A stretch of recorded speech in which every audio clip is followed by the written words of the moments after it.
Hello everyone, I welcome you all at HSSC computers YouTube channel. तो हमारी ये insurance की क्लास नंबर 5 है। 4 क्लासेस मैंने ऑलरेडी करा दी हैं, तो जिसने नहीं देखी है पहले वो इन चारों क्लास को देखिएगा, क्योंकि आप जब इनको देख पाएंगे तभी आप आज वाली क्लास को समझ पाएंगे, क्योंकि ये उसकी कंटिन्यूटी में क्लास है। ठीक है, तो आपको ये क्लास देखने के लिए पहले पहले वाली 4 क्लास को समझना होगा। जिन्होंने देख लिया तो उनके लिए आज हम कंटिन्यूटी में शुरू करते हैं। मैं कोशिश करूंगी कि इंश्योरेंस आज और कल 2 क्लास में खत्म करा दूं, ठीक है, क्योंकि 5-6 क्लास का ही टॉपिक है, ज्यादा नहीं है। बाकी अब बाद में प्रैक्टिस कर लेना क्वेश्चंस की, जो मेरे पास है वो भी मैं आपको दे दूंगी। ठीक है, तो चलिए क्लास नंबर 5 शुरू करते हैं। इसमें मैंने सबसे पहले कुछ इंश्योरेंस कंपनियां लिखी हैं। इसमें समझाने का कुछ नहीं है, आपको डायरेक्ट याद करनी है सारी की सारी। जैसे GIC है, जनरल इंश्योरेंस कॉर्पोरेशन है, इसका मोटो, इसका एस्टेब्लिशमेंट ईयर और इसके CMD थोड़ा देख लेना, क्योंकि ये जब मैंने एग्जाम दिया था तो तब ये सब थे, तो हो सकता है ये चेंज भी हो गए, एक बार आप देख लेना सबका। NICL, नेशनल इंश्योरेंस कंपनी, इसका एस्टेब्लिशमेंट ईयर, नेशनलाइजेशन कब हुआ, हेडक्वार्टर कहाँ पे और CMD कौन है। NIACL, new India assurance corporation limited, year इसका, हेडक्वार्टर मुंबई में, इसके CM कौन है। ये इसलिए मैं बता रही हूँ क्योंकि ये इंश्योरेंस कंपनियां डायरेक्ट आपसे एग्जाम में पूछी जा सकती है, तो आप सबका ईयर याद रखेंगे, सबका हेडक्वार्टर भी याद रखेंगे और सबके CMD भी। ओरिएंटल इंश्योरेंस कंपनी है, UICL, United Indian insurance company limited. ठीक है, अब ये सारी कंपनियां आप याद कर लेना डायरेक्ट, और इनके हेडक्वार्टर भी, क्योंकि ये समझाने का कुछ नहीं है, ये याद करने का ये सब कुछ। तो आज हम अपने टॉपिक में पढ़ेंगे टाइप ऑफ इंश्योरेंस। आप अपना सिलेबस देखना, उसमें इंश्योरेंस के अलग अलग टाइप बता रखे, fire insurance, marine insurance, crop insurance. Crop insurance से पिछली बार क्वेश्चन भी आया था, जो एग्जाम कैंसिल हुआ था उसमें भी आया था और बाद में भी आया था। तो इसलिए आज मैं सबसे पहले आपको बताती हूँ फायर इंश्योरेंस क्या होता है। देखो, नाम से ही पता चल रहा है आपको कि फायर इंश्योरेंस वो जो आग लगने पर दिया जाता है। जैसे हमने अपनी दुकान है, हमने अपनी दुकान का बीमा करा रखा, अपने घर का बीमा करा रखा है, गाड़ी का बीमा करा रखा, किसी भी चीज को आग लगने से जो हानि होती है वो इंश्योरेंस कौन सा होता है, फायर इंश्योरेंस होता है। ठीक है, इंग्लिश और हिंदी मैंने दोनों में लिखा हुआ है, हिंदी में आपको बता देती हूँ। एक ऐसा अनुबंध है जिसके तहत बीमा करता एक निश्चित राशि के बदले में, निश्चित राशि क्या है, जो प्रीमियम हम पे करते हैं कंपनी को, बीमित व्यक्ति को किसी अप्रत्याशित घटना से होने वाली हानि की स्थिति में होने वाले नुकसान की क्या करता है, क्षतिपूर्ति करता है, भरपाई करता है। बीमा करता कौन, जो बीमा की कंपनी है, वो कंपनी क्या करती है, उस बीमित व्यक्ति को जिसने बीमा करा रखा है, प्रीमियम के बदले आपको किसी अप्रत्याशित घटना से होने वाले नुकसान की क्या करती है, भरपाई करती है। ठीक है, ये फायर इंश्योरेंस है। तो एक बीमित व्यक्ति जिसे आग लगने से संपत्ति या माल का नुकसान होता है, उसे क्या कहते हैं आप, अग्नि इंश्योरेंस, फायर इंश्योरेंस। मतलब जो सिर्फ एंड सिर्फ कब आपको मिलेगा, जब आपकी कोई भी घटना आग की वजह से हुई होगी। ऑलराइट, तो ये एक प्रकार की संपत्ति बीमा पॉलिसी है जो किसी निर्दिष्ट अवधि के दौरान आग, विस्फोटक या अन्य संबंधित खतरों के लिए हुई क्षति के लिए वित्तीय नुकसान की क्या करती है, भरपाई करती है। तो आप याद रखेंगे, आग लगने से, विस्फोट होने से या अन्य संबंधित खतरों की वजह से जो होता है वो फायर इंश्योरेंस होता है। टिपिकली आपका फायर जो है वो फायर इंश्योरेंस का मतलब क्या होता है, प्रोडक्शन ऑफ हीट, जिसमें हीट निकले, जिसमें लाइट निकले, आग लगे, कंबस्टन हो, कंबस्टन की वजह से या बर्निंग की वजह से, उसको आप क्या शब्द देंगे, फायर का नाम देंगे। ठीक है, फायर किसकी वजह से, ऑलमोस्ट एक्चुअली इग्निशन, जो एक्चुअल में जो टेम्परेचर होता है, इग्निशन टेम्परेचर होता है एक, मतलब उस लेवल से ऊपर का आपका टेम्परेचर गया, एक्चुअल में आपको वो जो लॉस हुआ है वो इस इग्निशन की वजह से हुआ है, जो भी प्रॉपर्टी आपकी हुई है। तो एक तरीके से थोड़ी सी टिपिकल लैंग्वेज है कि फायर इंश्योरेंस की डेफिनेशन की किसको कहा जाएगा कि आगजनी की वजह से सामान जला है, वो है ये। इसमें कौन कौन से लॉसेस जो हैं वो कवर किए जाएंगे। सबसे पहला लॉस की जो आपकी प्रॉपर्टी डैमेज हुई है, जो वाटर कैनाइन हम यूज करते हैं ना, देखो आग लगी है, ऑब्वियसली आपकी कोई दुकान है, आग लगी है, माल तो आपका जला ही जला है, उसके साथ साथ आपका और क्या नुकसान हुआ है, अब आप बहुत सारी हैवी ब्योचार यूज करते हैं वाटर की, तो उसकी वजह से जो आपकी संपत्ति का नुकसान हुआ उसकी भी भरपाई होगी। आग बुझाने के लिए जो खर्चे के लिए जो सामान आया है उसकी भी भरपाई होगी। जो व्यक्तियों की मदद ली है आपने उसकी भी भरपाई होगी। फायर ब्रिगेड आई है, वो भी अपना भाड़ा आपसे लेके गई है। लैंडस्लाइड, फायर, आंधी, भूकंप ने अगर मान लो थोड़ी तेज कर दी है आग को, तो आपको उसकी वजह से और भी ज्यादा भरपाई होगी। तो ये वो चीजें हैं कि आपको इन सामानों की भरपाई आपकी इंश्योरेंस के साथ साथ होगी। ठीक है, इसकी रिकमेंडेशन किसने की थी, टैरिफ एडवाइजरी कमेटी ने की थी।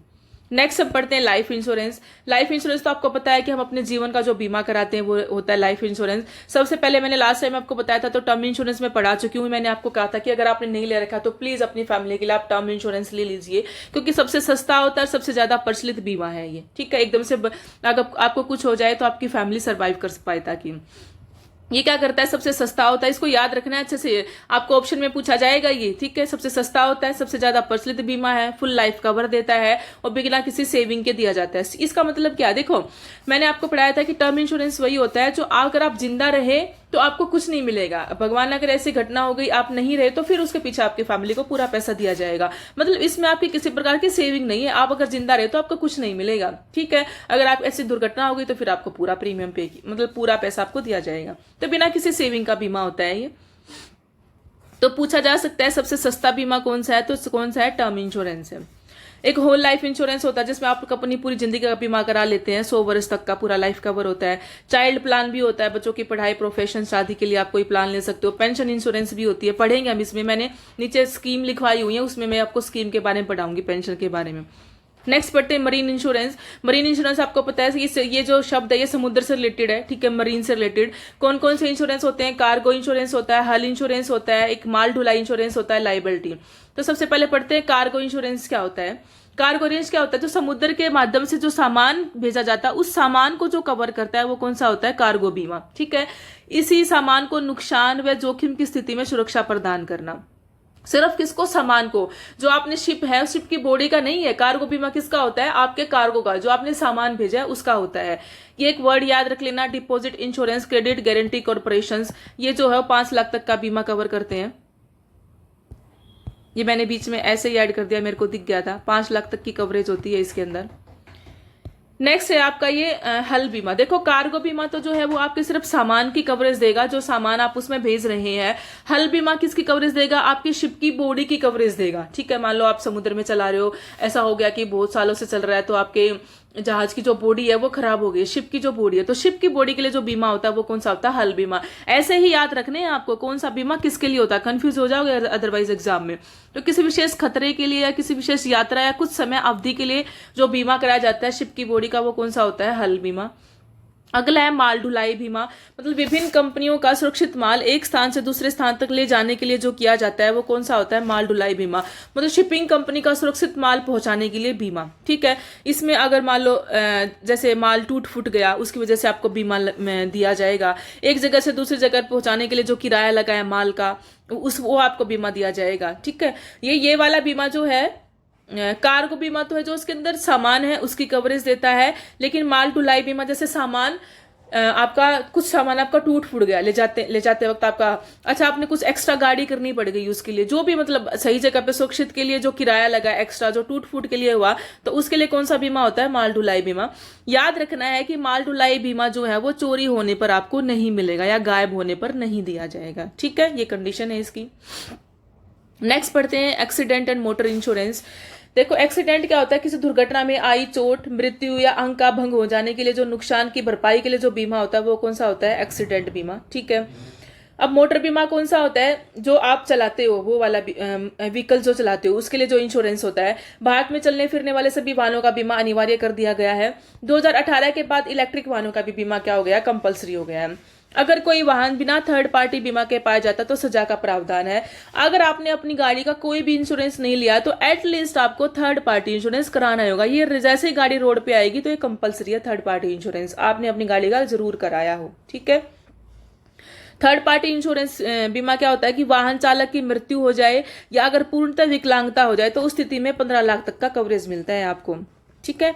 मोटर इंश्योरेंस पॉलिसी में क्या क्या कंडीशन होती हैं कि मोटर वाहन दुर्घटना में वाहन की हानि हो जाए, वाहन की कोई हानि हो गई, नुकसान की स्थिति में केस स्टडी करके मोटर क्लेम किया जा सकता है। जैसे आपकी गाड़ी है, ठीक है, आप रोड पे जा रहे थे तो आप लेकिन बच गए, उस गाड़ी में एक्सीडेंट हो गया पर आपकी गाड़ी जो बिल्कुल क्षतिग्रस्त हो गई, आपकी गाड़ी में कुछ नहीं बचा, तो ये गाड़ी के लिए होता है मोटर इंश्योरेंस जो है वो, ठीक है। तो आपकी केस स्टडी करके आपको मोटर क्लेम दिया जाता है। उसके लिए कौन कौन से इंश्योरेंस होते हैं मोटर के लिए, मतलब गाड़ी के लिए, मोटर के लिए ना कि आपके लिए। सबसे पहले जीरो टैप इंश्योरेंस है। जीरो टैप इंश्योरेंस में क्या होता है, पूरे वाहन का कवरेज होता है, सारा का सारा भुगतान कौन करेगी, बीमा कंपनी करेगी। रिटर्न इंश्योरेंस, रिटर्न इंश्योरेंस क्या होता है, जब आपका वाहन क्या हो जाए, चोरी हो जाए, तो उस इंश्योरेंस को कौन सा इंश्योरेंस कहते हैं, रिटर्न इंश्योरेंस, ठीक है। तो हम पढ़ते हैं type of motor vehicle insurance. सबसे पहले हम पढ़ेंगे कार इंश्योरेंस। कार इंश्योरेंस क्या होता है, किसी घटना में हुई नुकसान की भरपाई होने पर वाहन का बीमा किया जाता है। घटना में कोई नुकसान हुआ तब होगा, उस स्थिति में मानव हादसा और कार दोनों को क्या किया जाएगा, कवर किया जाएगा। कार इंश्योरेंस के अंदर आपका मानव का जो कोई हादसा हो गया वो, और कार को जो हानि हुई है वो, दोनों को कवर किया जाएगा। आजकल वर्तमान में क्या हो गया ना, कार बीमा के साथ साथ आपको हेल्थ इंश्योरेंस भी दे देते हैं, ठीक है, लेकिन वैलिडिटी कितनी साल की होती है? 1 साल की। याद रखना, सारे के सारे पॉइंट इंपॉर्टेंट है।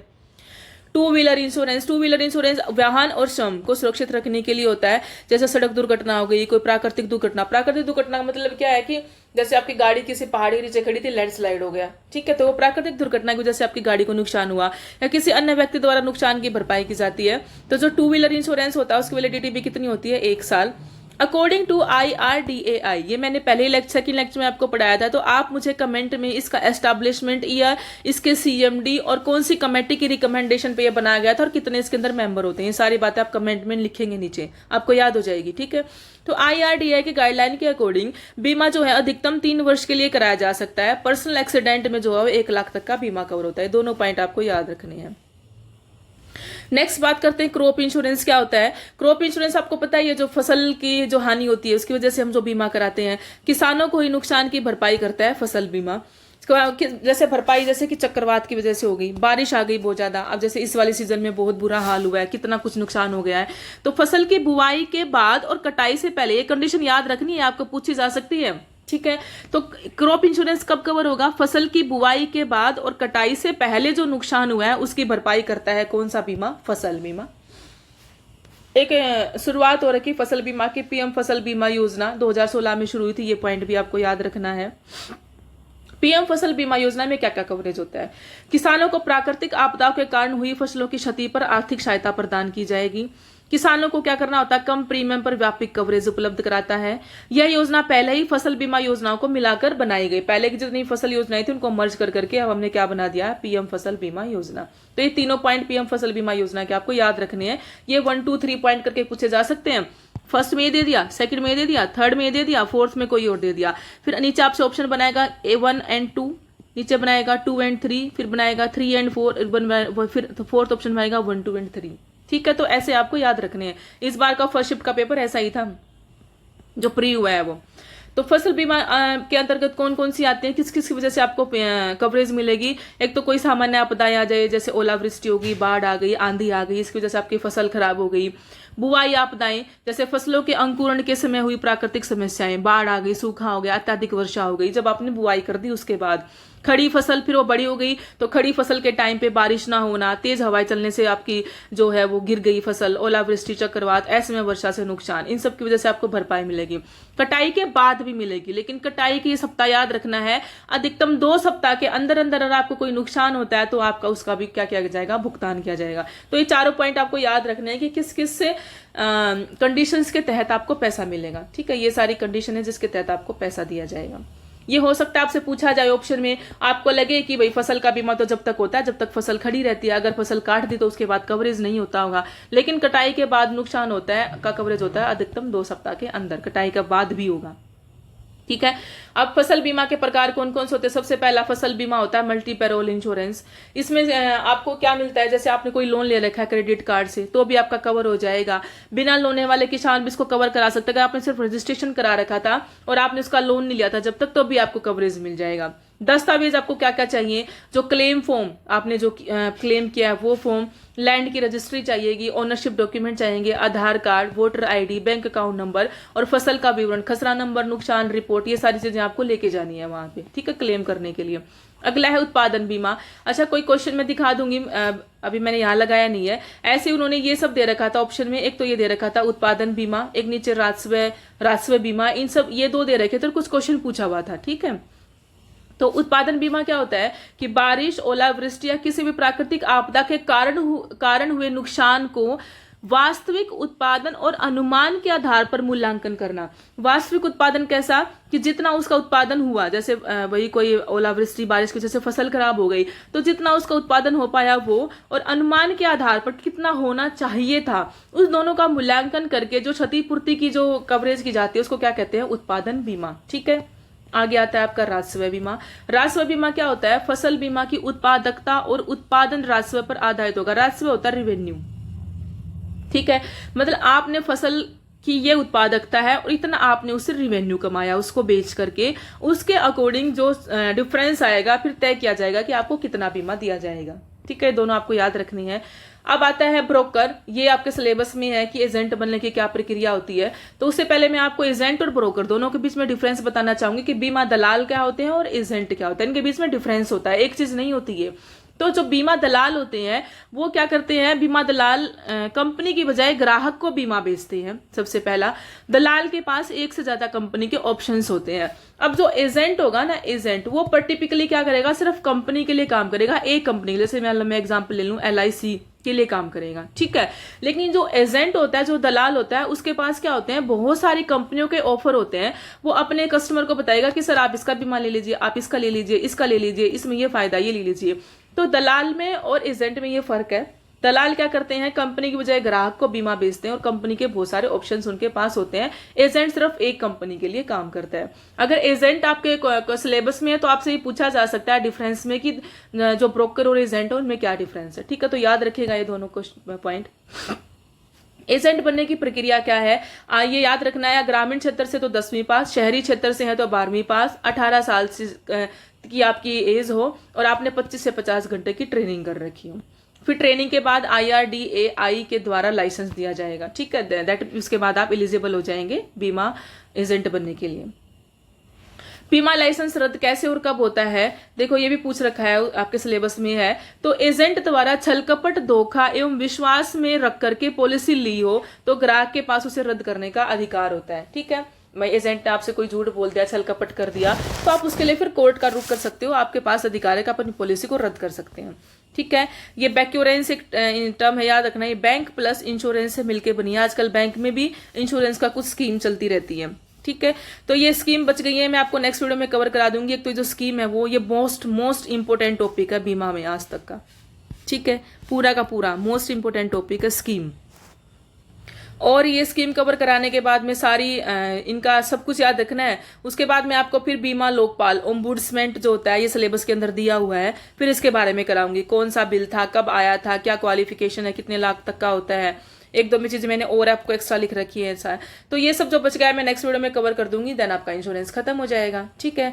तो इंश्योरेंस इतना मैंने सारा करा दिया है, आप रिवाइज करते रहिएगा। इसके बाद मुझे बता देना आप, क्योंकि ये तो मैंने इसमें पढ़ाना ही है, लिख तो मैंने सारा रखा ही है। अब आप मुझे बता दो कि मैं किस टॉपिक के लिए प्रिपरेशन करूं, किस टॉपिक पे आपको वीडियो चाहिए जो आपके सिलेबस में मेन टॉपिक है, ठीक है। जो सब करा रहे वो तो आप कहीं से भी कर लेंगे, लेकिन जो सिलेबस एक्चुअल में जो सबके लिए अलग अलग है उसमें से बता देना। माइक्रो इकोनॉमिक्स हो गया, रूरल मार्केटिंग हो गया, डिजास्टर मैनेजमेंट हो गया, EVS हो गया, इनमें से किस टॉपिक पे मैं आप शुरू कर दूं वीडियो देनी, ठीक है। तो चलिए पढ़ते रहिए, मिलते हैं नेक्स्ट वीडियो में। Till then thank you so much. अच्छा, कमेंट जरूर करना आपको क्लास कैसी लगी।